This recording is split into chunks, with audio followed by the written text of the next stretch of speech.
Reading with your kids. Hola, ni hao, konnichiwa, assalamu alaikum, shalom, jambo, bienvenidos. Hi, my name is Jedley, and this is the Reading with Your Kids podcast. We are coming to you from the beautiful neighborhood of Reedville in the southwest corner of Boston, Massachusetts.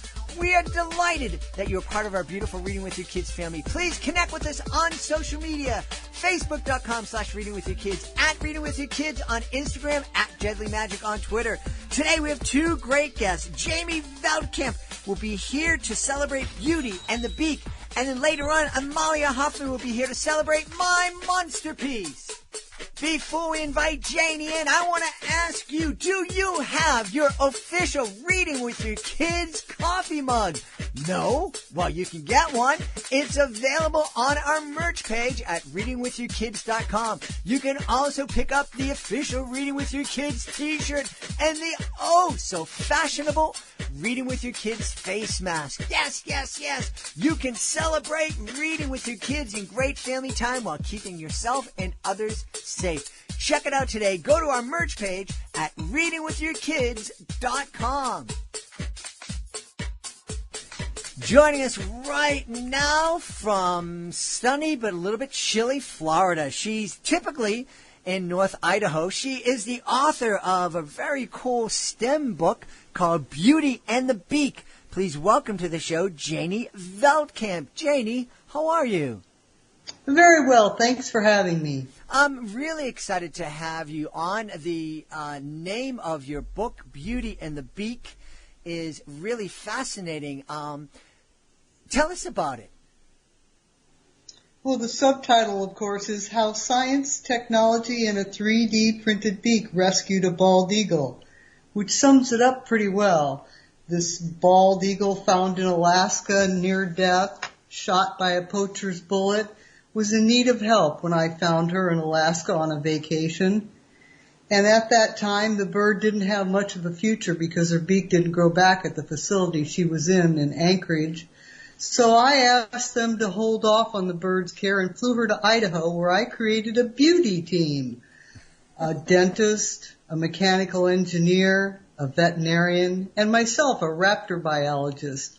And we were the first to pioneer a 3D printed prosthetic beak for a bald eagle named Beauty. Wow. That's fascinating. How did you become interested in raptors? Well, I have a degree in nursing and was on my way to medical school back in the day. And after 10 years of college and studying hard physics, chemistry, I took a summer off and volunteered on a peregrine falcon reintroduction project.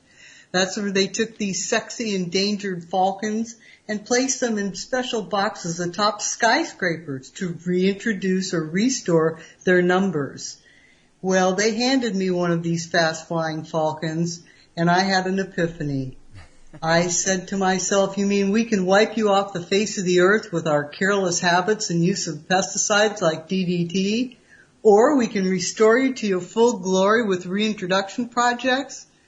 The rest is history. My patients now have 8,000 feathers, and I changed my degree to get a master's in science from Purdue University. And for 30 years, I've been studying and helping and conserving birds of prey like Beauty, the bald eagle. Wow, what a beautiful story. We begin every show by letting folks know that our studios are in the beautiful neighborhood of Reedville, which is in the southwest corner of the city of Boston. And we're within the city limits, literally just in. My property is on the city line. On the opposite side of our fence is a wildlife sanctuary, bird sanctuary. And when we moved into our home, when the day that we were moving in, our friends and family who were helping us, we went out into this big, beautiful backyard that we had, because everything was in boxes. So we went out there and we had some, I think it was Chinese food. And we're sitting around and it's beautiful, and this beautiful, huge eagle just swooped down, through the middle of our circle and landed on a branch and just kind of looked down at us and said hi. And we took that as a beautiful welcome into the neighborhood. Yes, I'd like to remind your listening audience that bald eagles, as well as peregrine falcons and osprey, were once critically endangered by the early 70s because of our use of DDT, a pesticide. Mm-hmm. And so I like to remind, especially my young audiences, that even though they've been recovered today because of our efforts and they're no longer endangered, doesn't mean we shouldn't pay attention to how they're doing in our ecology, which we all share. Mm-hmm. Yeah, yeah. What's the most, the thing that is most understood about raptors? Misunderstood, you say? Yes, misunderstood. That they're vermin, that they're pests, that they serve no function, and of course nothing could be further from the truth. In fact, what we learned from the era of DDT and Endangered Species Act is that these birds of prey in particular, are bioindicators. They're our canary in the mine to how well we're taking care of the planet. For when we pollute and poison, it shows up first in these top-of-the-food chain predators like eagles, hawks, falcons, owls, and osprey. Wow. So by being aware of the health and the well-being of these raptors, it's an indication of what may be to come for us. Very well said. Fascinating. Well, tell us more about the Beauty.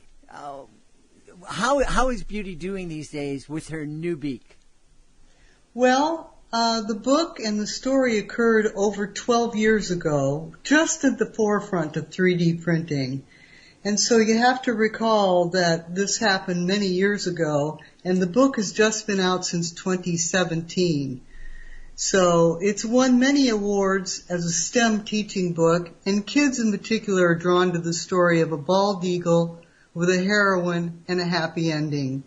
And today Beauty lives at our nonprofit Birds of Prey Northwest in North Idaho, where she's 20 years old this year. Wow. Now, in captivity, she may live up to 50 years of age, where nothing will come to harm her. No electrocution, poisoning, that type of thing.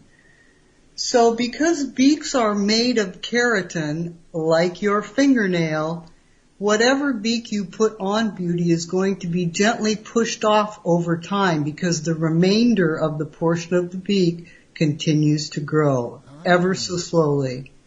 So Beauty today lives without her prosthetic beak and has learned how to adapt in her aviary and can feed herself strips of salmon today. Oh, neat. That's really wonderful. I visited a sloth sanctuary down in Costa Rica last summer, and it was truly just a magical place. And not only was there so much education there and so much nature, but there's so much love. And I'm imagining that that's what somebody would find at your sanctuary. Well, many of us are not paid for our work, so I would say our work is fueled by passion is a better description. Passion for species that need to be conserved and in particular educated about. I'd like to remind your listening audience that in other ways to expand the book Beauty and the Beak, many schools now have 3D printers, and teachers can ask me by email for the very file to print out Beauty's actual beak. We also offer Skype visits from Beauty's aviary, where I'm inside with her, and children can meet this special eagle and ask questions about eagles in general. So ways to expand the learning of Beauty and the Beak, this great book. And lastly, there's a free teacher's guide of STEM activities which accompanies the book on our website, birdsofpreynorthwest.org, free to download for teachers. What's the most asked question when you're visiting with kids? Well, if they've read the book Now, Beauty doesn't travel. She's a display bird, but we do travel with other eagles and hawks, so we are often in the classroom with other living representatives. But if they've read the book, they will be asking about how Miss Beauty is. And kids are very drawn to her personality and oftentimes wish to meet her, hence the Skype visits we set up. Mm-hmm. Yeah. Very, very, very cool. I remember the first time I saw a bald eagle in the wild was on a whale watch in Maine, and it was just a tremendous experience for me because I had seen this symbol of our nation, throughout my entire life, but then to see it in person was just tremendous. What a beautiful animal. Well, and depending on your age, I'm approaching 65 myself, and I still remember growing up never seeing bald eagles or peregrines because they were headed towards extinction, if you will, particularly the peregrine falcon. So they have become a modern-day conservation success story, these three species I mentioned, the bald eagle, the osprey, and the peregrine falcon. So I always remind kids it's their duty to keep an eye on those specific populations as they mature and become stewards of the skies themselves. Hey, other than banning DDT, what things did we do to help bring these animals back, to help their populations grow? Good question. Well, we did three things. We stopped using DDT in this country. And secondly, we promoted protective federal laws to protect these birds against shooting, habitat loss, specific things like that. And third, as I mentioned early in my career, reintroduction projects sprung up throughout the lower 48 where birds were taken, like from Alaska, bald eagles that did not go endangered, and brought to the lower 48 as babies and reestablished in states where they were lost. So these three efforts were very effective over 30, 40 years in bringing back these three species I mentioned. Are there things that we can do today as a family or as a classroom that can either help raptors or help another endangered species? Well, most raptor centers like ours are nonprofits that just depend on donations. All the birds in our care have to be fed and their food has to be purchased. And so the largest expense we have every year is a food bill for the birds of prey. And everybody eats something different. So one way to help is to contribute. Collect aluminum cans, send a $20 check to your local nonprofit that cares for raptors. Another powerful way to interact is to volunteer, something that happened to me and changed my life. Go to a raptor center or an animal facility that rescues and volunteer your time. And lastly, I would say don't pollute, particularly in the form of secondary poisons like decon. If you poison that mouse and throw it out, it kills the owl. And remember, lead poisoning is one of the greatest causes of death of eagles still in our country because of our use of lead bullets. Change your bullets to copper. There are alternatives that don't poison eagles. Oh. How's that for an answer? That's a pretty comprehensive answer. I appreciate that. Hey, you know what? I just have this question. I don't know if you're familiar. When I was down at that sloth sanctuary that I mentioned, one of the guides there told us about this creature. It almost sounds mythical. He told us about a harpy eagle. That oh, is yes. It's not mythical. It exists. He said it's as big as can be as big as a man. Is that true? Can you shed any more light on that for me? Well, because of habitat destruction, the harpy eagle is endangered in many parts of Central and South America. It's a monkey-eating eagle, and it lives in the jungle, and it's one of the largest eagles in the world. So maybe think of somebody that's approaching 6 to 7 feet. That's the wingspan of a harpy eagle. Wow. Wow. Very powerful feet. That is incredible. Wow. And raptors, they don't they're not nothing for humans to be afraid of, correct? No, no. In fact, remember the definition of a wild animal is it has fear of humans. Mm-hmm. So in fact, 99% of the birds we see in our clinic injured are because of man: poisoning, electrocution, illegal gunshot, car strikes, fence collisions. I could go on and on. Well, I know folks are going to want to know where they can go to find out more, not only about Beauty and the Beak, but also find out more about the great things that you're doing at your center. Well, remember, we have a website, birdsofpreynorthwest.org, and a Facebook page for Birds of Prey Northwest.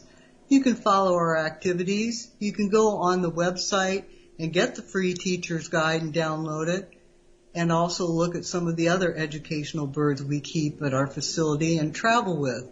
And if you're in the North Idaho area, call us and take a tour of our facility and meet all the birds of prey in our care. That's wonderful. We've had a fascinating time speaking to the author of Beauty and the Beak, Janie Veltkamp. Janie, thanks so much for being part of our show. It was my pleasure. Keep your eyes skyward. Hey, once again, we want to invite you to visit our webpage, readingwithyourkids.com. Go to our merch page, go to our bookstore, check out our Certified Great Read Hall of Fame. Also, be sure to sign up for our newsletter at readingwithyourkids.com. Joining us on the line right now from right outside of New York City, she is the author of a number of fantastic children's books. Today we're celebrating her latest. It's called My Monsterpiece. Please welcome to the show Amalia Hoffman. Amalia, how are you? I am really well, and I'm really excited to be on your program, Jade. It's a pleasure. I'm really excited to have you on. There's so many things I want to talk to you about, but why don't we just start by having you tell us what My Monsterpiece is all about? Okay. My Monsterpiece is really a celebration of kids' creativity, but it's also a story about, the fact that we are afraid of what we don't know. So the idea in writing this story is that, it's a non-preachy way of saying to kids, look, sometimes you look at something you don't know, something that's different than you, maybe a person that's different than you, and you're kind of afraid of that. And there is a message of inclusion in a story. So if you want to just take the story and take it apart, it's a kid, it's told in first person, and it's a kid who wants to create the scariest, meanest monster ever. So he or she take out their art supplies, and they start doing what kids do. They start painting. And he makes a monster, or he thinks it's a monster, and shows it to his mom, and his mom thinks it's a chubby, cute kitty. And she thinks it's really cute. Well, he gets a little frustrated. He makes another monster with other tools, and he shows it to his sister, and his sister said, wow, this is so cute. This looks like the Tooth Fairy. Then he makes another monster, and his father thinks it's an owl picture, and he wants to hang it in his office. And that finally he makes the scariest, meanest pictures with claws and with sharp teeth and everything that you can attribute to a monster. And he shows it to his best friend, and his best friend, wow, he says, he laughs, and he says, wow, a tiger with chicken feet. Well, then there is a twist in the story. The creator starts thinking, well, what's happening here? He kind of tears all his work apart. He tears all his pieces of art out. And this idea I got from the fact that I was a very temperamental child. And I still remember every time, I would make paintings for my parents. I would make them greeting cards for anniversaries and birthday. And when I got angry at them, I would take the cards and I would tear them apart. So I have one page in the book where all you see is the torn pieces of art that this kid created. And that came from my own childhood. But then there is some kind of a twist in the story. The kid starts thinking, well, what if there is a monster who is not scary? What if there is a monster who likes chocolate chip cookies like Mom? Maybe there is a monster that likes popcorn like Dad. Maybe there is a monster who play with crayons and draw with crayons just like my sister. Maybe there is a monster who likes to build sandcastles just like my friend. And maybe there is a monster who likes to make scary things. Well, what would a monster like that do? That monster would say, who is the scariest thing? Well, it's people. Because for a monster, people are scary. So he makes like a list of scary things about kids. They comb their hair, they brush their teeth, they can't fly, they sleep at night, all these things that we think are normal. But for somebody from a monster point of view, it could be very scary. What do you mean brushing your teeth? And so he creates this amazing monster that he thinks it's really scary, but it really looks like a cute kid. And all his monster friend and his mom and his dad and his sister, they all love it. So the monster starts thinking, well, what if kids don't have to be scary? And he goes to a library, he starts looking at pictures of kids, books, and he sees kids eating ice cream and kids blowing. And then he says, maybe the monsters are just as fun as kids, and maybe kids are just as fun as monsters, and they can play with each other. So now becomes this idea that each person can find some kind of something in common with another person. And that's really the message I wanted to bring about in the story. It's also a story about creativity, because in the story, I show all the art supplies that kids use.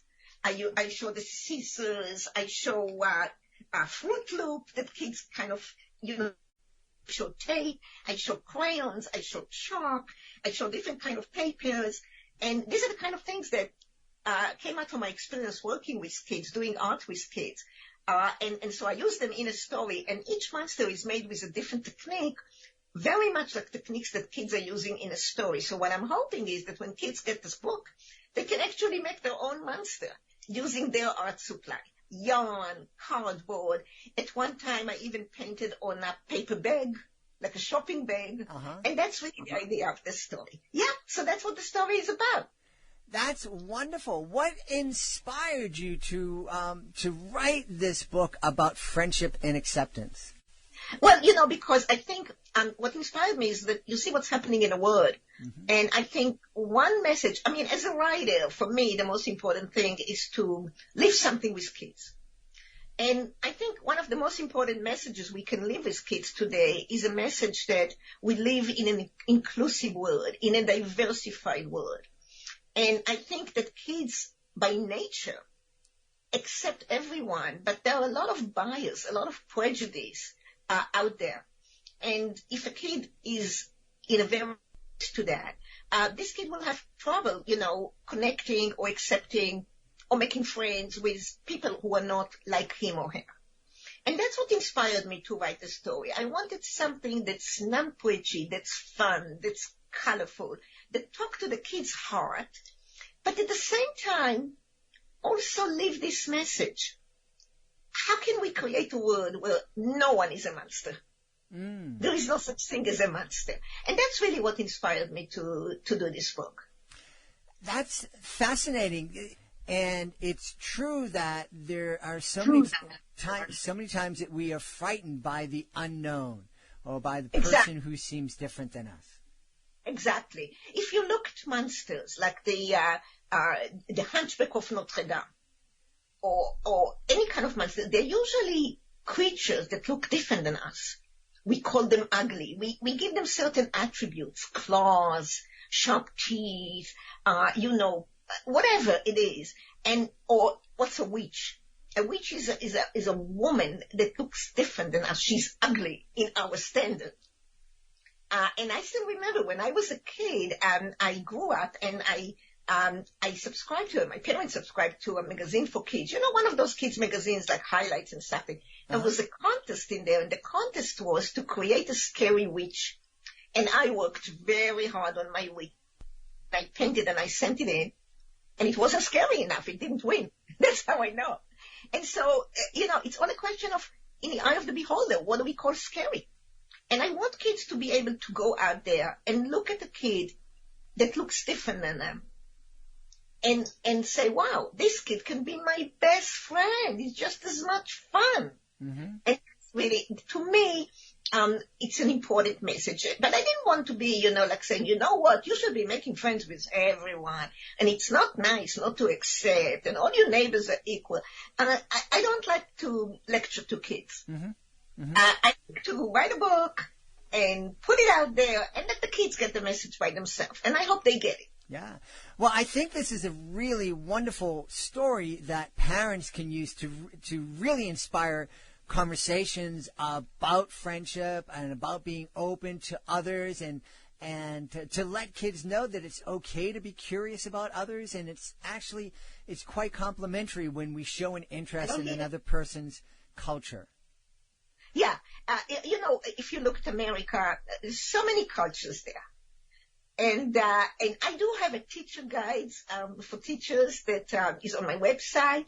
And the idea is that, yes, open up a conversation in school, even at a very young age, about what can we do to make the world a better place, and how can we, and also art. Art is one of the most wonderful ways for kids to connect.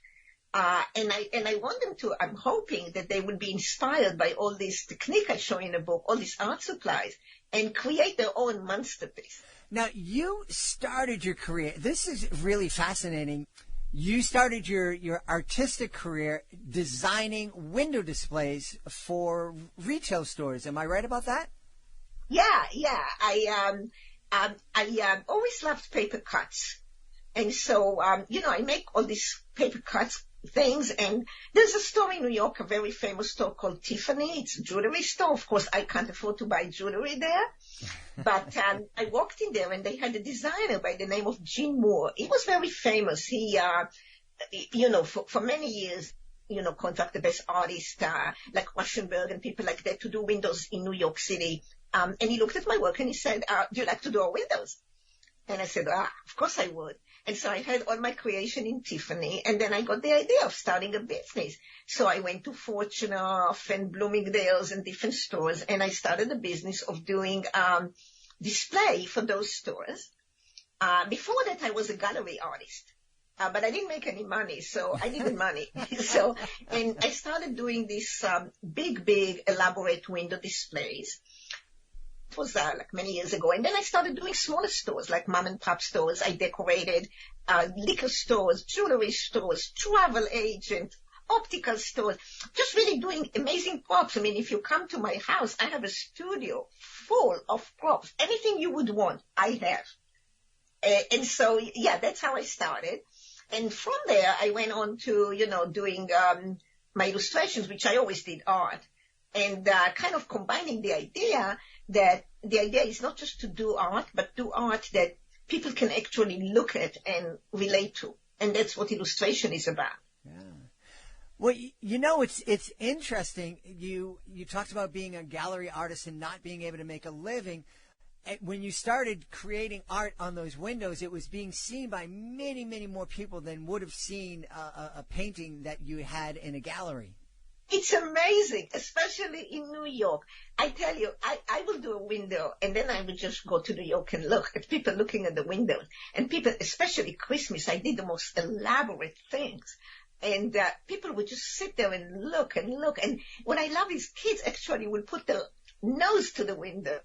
Sometimes I was also the one that was installing the windows. So I would be there installing all the windows, and I would see the kids from the other side, through the glass. And their noses are on the window, and they would wave to me like, "Hi," and I would wave from them from the inside, "Hi," and, I'll take I will have different, and I had amazing props. Most of the props I made myself. Anything you can imagine. I had fairies, I had animals, I had all sorts of things. I mean, I didn't just do a Christmas with Santa Claus. No, that's not what you do. I did a Fantasyland, and I would have all sorts of animals popping out from different things. It was, and I would build it, but I would bring it with me. I had like a huge car. I still have a huge car, and I would just drive all the stuff and put it together. That's wonderful. I love the passion and the joy that I hear in your voice as you're talking about your art and creativity. We've had a great time speaking to the author of the brand new book, My Monsterpiece, Amalia Hoffman. Amalia, thank you so much for being part of our show today.